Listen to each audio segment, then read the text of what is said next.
Hello बच्चा लोग, नमस्कार, सत श्री अकाल, जय हिंद। मैं हूं आदित्य और स्वागत है आपका मेरे खूबसूरत से चैनल गुप्ता ट्यूटोरियल्स जीटी पर। तो 12th फिजिक्स क्लास की ये आज की नेक्स्ट वीडियो है, जहां पे हम एक खूबसूरत से टॉपिक पढ़ेंगे। टॉपिक का नाम है बिंदु आवेश के कारण विद्युत क्षेत्र की तीव्रता।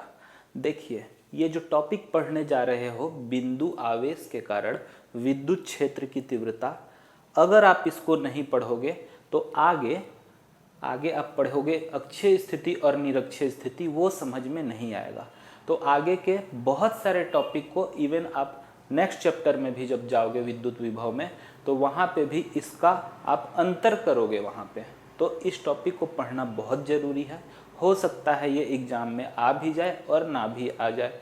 मैं बोलता हूँ शायद इम्पॉर्टेंट भी है और नहीं भी है, लेकिन आगे के पूरे कॉन्सेप्ट को समझने के लिए, जो पूरे एग्ज़ाम के लिए इम्पॉर्टेंट है, इसको समझना बेहद ज़रूरी है। तो देखिए, बिंदु आवेश के कारण विद्युत क्षेत्र की तीव्रता कैसे निकलेगा।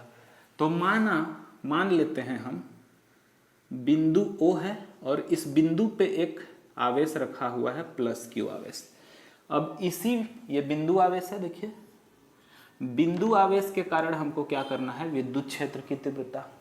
अब मान के चलते हैं हम कि बिंदु आवेश ये O से R दूरी पर एक बिंदु P है, जहाँ पे हमको क्या ज्ञात करना है बच्चों, यही विद्युत क्षेत्र की तीव्रता ज्ञात करना है। ये बिंदु P है R दूरी पे। हम ऐसा मान के चलते हैं, माना कि इस बिंदु पर एक परीक्षण आवेश है Q0। कैसा आवेश है, परीक्षण आवेश। Q0 कैसा आवेश है बच्चों, परीक्षण आवेश। परीक्षण आवेश के बारे में ऐसा नेक्स्ट कॉन्सेप्ट पढ़ोगे आप चैप्टर विद्युत विभव वाले चैप्टर में, कि परीक्षण आवेश ना तो धनावेश होता है और ना ही ऋणावेश होता है ना। मतलब ना तो ये धनात्मक है और ना ही ऋणात्मक है, इसीलिए इसको परीक्षण आवेश बोलते हैं। ठीक है, तो एक बिंदु है O के पास है प्लस Q चार्ज, इससे R दूरी पे एक बिंदु P है, बिंदु P के पास एक परीक्षण आवेश है Q0। तब देखिए, अब ये प्लस Q आवेश का मान लो विद्युत क्षेत्र यहाँ तक बन रहा होगा, सपोज मान लो। तो अब ये Q0 भी क्या आ गया बच्चों, विद्युत क्षेत्र के रेंज में आ गया, विद्युत क्षेत्र में आ गया। तो पहले हम जो बात कर रहे थे कि ना तो ये प्लस है और ना ही माइनस है, लेकिन ये विद्युत क्षेत्र में आने के कारण अब या तो ये प्लस हो जाएगा या तो ये माइनस हो जाएगा। अब आप ये समझो कि अगर ये प्लस हो जाएगा तो प्लस प्लस कैसा फोर्स, कैसा बल, प्रतिकर्षण बल, कूलाम के नियम में समझाया था। अगर मान लो ये प्लस है तो ये प्लस प्लस सजातीय आवेश, प्रतिकर्षण बल लग जाएगा। अगर मान लो माइनस है तो कैसा बल, विजातीय आवेश, ये प्लस ये माइनस। तो दोनों ही परिस्थिति में बल तो लग रहा है, और जब बल लगता है तो बल का मान क्या होता है, कूलाम के नियम के अनुसार। तब कूलाम के नियम के अनुसार, कूलाम के नियम से, है ना, क्या लिखेंगे, F इक्वल टू 1/4πε0। कैसा चार्ज है, वहाँ पे Q1 Q2 होता था, लेकिन यहाँ पे क्या है, Q और Q0 है, Q और Q0 है, और अपॉन में क्या हो जाएगा, दोनों के बीच की दूरी क्या है, वो R। तो R स्क्वायर आ गया।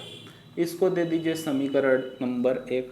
अब आपने पढ़ रखा है विद्युत क्षेत्र के बारे में, तब आपको ज्ञात भी क्या करना है, विद्युत क्षेत्र की तीव्रता।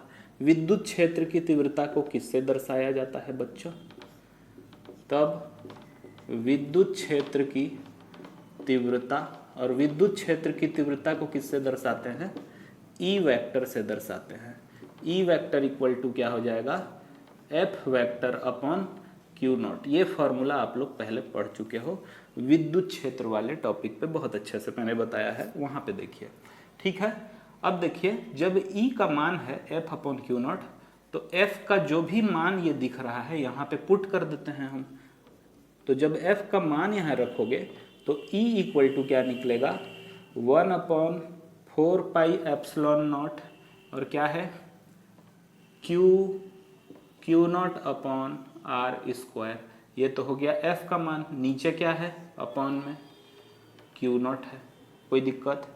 Q0 और Q0 क्या हो जाएगा, कट जाएगा, कैंसल।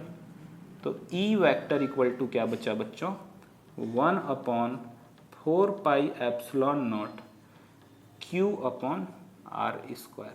देखिए ये बहुत इम्पॉर्टेंट चीज़ है, ये एक ऐसा सूत्र मिल गया आपको कि इसी से आगे आप अक्षीय स्थिति को भी क्लियर करोगे और निरक्षीय स्थिति को भी क्लियर करोगे। जब आप निरक्षीय स्थिति में विद्युत क्षेत्र की तीव्रता निकालोगे तो इस सूत्र का आपको जरूरत पड़ेगा, और जब अक्षीय स्थिति पे भी विद्युत क्षेत्र की तीव्रता ज्ञात करोगे तो भी इस सूत्र का जरूरत पड़ेगा। तो ये है बिंदु आवेश के कारण विद्युत क्षेत्र की तीव्रता, मतलब कोई भी एक बिंदु आवेश है तो उसके कारण विद्युत क्षेत्र की तीव्रता का मान कितना होता है, तो ये है 1/4πε0 Q/r²। तो ये बहुत छोटा सा चीज़ है, बहुत सिंपल सा चीज़। तो आज का ये सेशन यहीं पे ख़त्म करते हैं, लेकिन सेशन को ख़त्म करने से पहले हरिवंश राय बच्चन की एक बहुत अच्छी बोल है, मैं आप लोगों को वो समझाता हूँ और सुनिए। नर हो न निराश करो मन को, कुछ काम करो कुछ काम करो, जग में रह के कुछ नाम करो। यह जन्म हुआ किस अर्थ अहो, कुछ तो उपयुक्त करो तन को।